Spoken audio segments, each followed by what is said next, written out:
மல்லியம் அணை மேலரகம் கற்பக விநாயகர் முத்துமாரியம்மன் பாலமுருகன் பேச்சியம்பாள் வீரனார் ஆலய பால்குட காவடி திருவிழா. இதில் முத்துலட்சுமி கோமதி 2 பெண்கள் 12 அடி அழகு குத்தி கொண்டு ஊர்வலமாக வந்தது காண்போரை பக்தி பரவசமடைய செய்தது. மயிலாடுதுறை மாவட்டம் மல்லியம் 57 அணை மேலரகம் கிராமத்தில் ஸ்ரீ கற்பக விநாயகர் முத்துமாரியம்மன் பாலமுருகன் பேச்சியம்பாள் வீரனார் ஆலய 15ஆம் ஆண்டு பால்குட காவடி உற்சவ திருவிழா மிக சீரும் சிறப்புமாக நடைபெற்றது.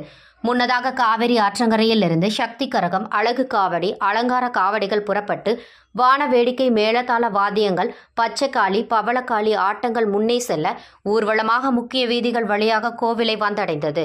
பின்னர் பக்தர்கள் தலையில் சுமந்து வந்த பாலினை கொண்டு பாலாபிஷேகம் நடைபெற்றது.